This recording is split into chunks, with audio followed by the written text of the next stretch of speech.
Assalamualaikum warahmatullahi wabarakatuh. Kementerian Kebudayaan Italia mengatakan, tim arkeolog kembali menemukan sisa-sisa jasad dari 2 orang penduduk yang terkubur hingga tewas oleh letusan gunung berapi yang menghancurkan kota Romawi kuno Pompei pada tahun 79 Masehi. Keduanya diperkirakan sebagai seorang budak dan tuanya. Satu jasad diperkirakan sebagai seorang pria berusia antara 30 dan 40 tahun dengan derajat sosial tinggi. Ia masih memiliki bekas jubah wol di bawah lehernya. Adapun orang kedua diprediksi berusia 18 hingga 23 tahun. Ia mengenakan tunik dan sejumlah tulang belakangnya hancur, yang menandakan bahwa ia adalah seorang budak yang melakukan pekerjaan berat. Sisa-sisa jasad ini ditemukan di Civita Giuliana, 700 meter barat laut dari pusat kota Pompei kuno, di ruang bawah tanah di area besar yang sedang digali. Gigi dan tulang laki-laki ini diawetkan, dan lubang yang ditinggalkan oleh jaringan lunak mereka diisi dengan plester dan dibiarkan mengeras untuk kemudian digali guna menunjukkan bentuk tubuh mereka. Kedua korban ini mungkin mencari perlindungan ketika mereka tersapu arus piroklastik sekitar pukul 9 pagi, kata Massimo Ossana, Direktur Situs Arkeologi.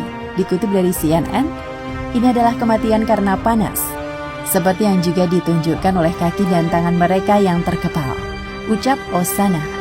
Dalam sebuah pernyataan, Menteri Kebudayaan Dario Franceschini mengatakan temuan itu menegaskan bahwa situs Pompei sebagai tempat yang luar biasa untuk penelitian. Pompei, 23 km atau 14 mil tenggara Napoli, adalah rumah besar bagi sekitar 13.000 orang ketika letusan Gunung Merapi itu mengubur mereka di bawah abu, kerikil, batu apung, debu, hingga sisa-sisa penduduk Pompei tidak ditemukan sampai abad ke-16. Penggalian yang terorganisir dimulai sekitar tahun 1750.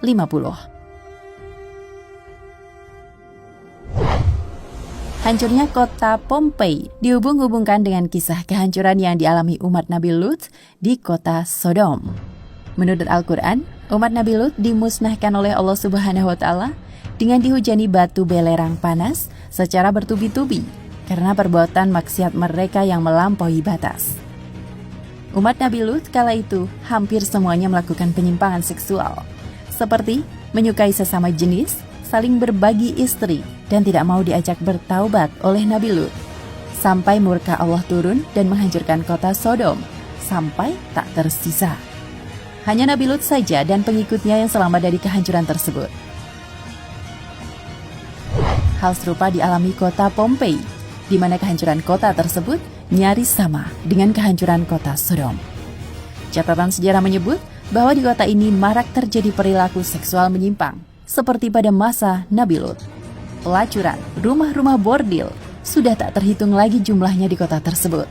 Tak hanya itu, mereka juga membuat tiruan alat kelamin yang digantung di depan pintu-pintu rumah bordil. Menurut kepercayaan masyarakat Pompei, organ-organ terlarang dan persetubuhan tidak seharusnya disembunyikan, melainkan harus dipertontonkan secara terang-terangan. Kota tersebut kemudian hancur lebur oleh letusan Gunung Vesuvius. Tidak ada satu orang pun yang berhasil meloloskan diri dari bencana tersebut. Selain itu, kota itu juga terkubur lahar dan debu selama ribuan tahun.